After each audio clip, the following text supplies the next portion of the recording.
ശബരിമല സ്വർണ്ണക്കൊള്ള കേസിൽ പ്രതി എസ് ജയശ്രീക്ക് മുൻകൂർ ജാമ്യം നൽകരുത് എന്ന് പ്രത്യേക അന്വേഷണ സംഘം സുപ്രീം കോടതിയിൽ. ജയശ്രീ ദേവസ്വം ബോർഡ് തീരുമാനങ്ങൾക്ക് വിരുദ്ധമായി പ്രവർത്തിച്ചു. കസ്റ്റഡിയിലെടുത്ത് ചോദ്യം ചെയ്യേണ്ടത് അനിവാര്യമാണെന്നും SIT കോടതിയിൽ സമർപ്പിച്ച സത്യവാങ്മൂലത്തിൽ പറയുന്നു. ഡി ധനസുമോദ് വിവരങ്ങളുമായി ഡൽഹിയിൽ നിന്ന്. സുമോദ്, എന്താണ് SIT സത്യവാങ്മൂലത്തിൽ ചൂണ്ടിക്കാട്ടുന്ന പ്രധാനപ്പെട്ട കാര്യം? ഹൈക്കോടതി ജാമ്യം നിഷേധിച്ചതിനെ തുടർന്നാണ് ജയശ്രീ സുപ്രീം കോടതിയിൽ എത്തിയത്. സുപ്രീം കോടതി കഴിഞ്ഞ തവണ കേസ് പരിഗണിച്ചപ്പോൾ അറസ്റ്റ് തടയുകയാണ് ചെയ്തത്. അതിനുശേഷം അന്വേഷണ സംഘത്തിന് മുമ്പാകെ ഹാജരാകണം എന്ന് പറഞ്ഞു. ഈ നിരന്തരമായി കുറേ പ്രതികൾ, ഉണ്ണികൃഷ്ണൻ പോറ്റി അടക്കം സുപ്രീം കോടതിയിൽ എത്തിയെങ്കിൽ പോലും വാസു അടക്കമുള്ളവരാണ് സുപ്രീം കോടതിയിൽ എത്തിയത്. ആർക്കും ഇതുപോലെ ഒരു ആനുകൂല്യം സുപ്രീം കോടതി നൽകിയിരുന്നില്ല. പക്ഷേ അറസ്റ്റ് തടഞ്ഞത് ജയശ്രീയുടെ മാത്രമായിരുന്നു.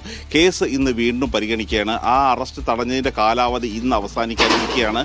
പക്ഷേ അപ്പോഴും ഇപ്പോൾ പ്രത്യേക അന്വേഷണ സംഘം സമർപ്പിച്ചിരിക്കുന്ന സത്യവാങ്മൂലത്തിൽ ചൂണ്ടിക്കാട്ടുന്നത് ഇവർ പറഞ്ഞിരിക്കുന്ന ജാമ്യാപേക്ഷയിൽ പറഞ്ഞിരിക്കുന്നത് പലതും വസ്തുതാവിരുദ്ധമായ കാര്യങ്ങളാണ്. കാര്യം ഇവർക്ക് സ്വർണ്ണപ്പാളിയിലെ ഈ സ്വർണ്ണമോഷണം അടക്കമുള്ള കാര്യങ്ങളെക്കുറിച്ച് വ്യക്തമായ അറിവുണ്ടായിരുന്നില്ല. അവർ ദേവസ്വം സെക്രട്ടറി മാത്രമായിരുന്നു എന്നുള്ളൊരു കാര്യമാണ് പറയുന്നത്.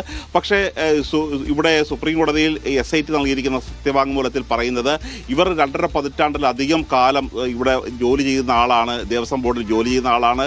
ഇവർക്ക് ഇതിൻ്റെ കീഴ്വഴക്കങ്ങളും കാര്യങ്ങളും എല്ലാം കൃത്യമായിട്ട് അറിയാവുന്ന ഒരാൾ കൂടിയാണ്.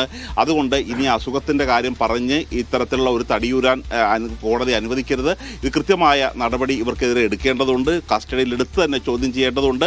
അതുകൊണ്ട് ഒരു കാരണവശാലും ജാമ്യം നൽകരുത് എന്ന് തന്നെയാണ് SIT ആവശ്യപ്പെട്ടിരിക്കുന്നത്. ജാമ്യാപേക്ഷ 8ാമത്തെ നമ്പറായി ജസ്റ്റിസ് ദീപാങ്കർ ദത്തയുടെ കോടതിക്ക് മുമ്പാകെയാണ് എത്തുന്നത്. ശരി സുമോദ്.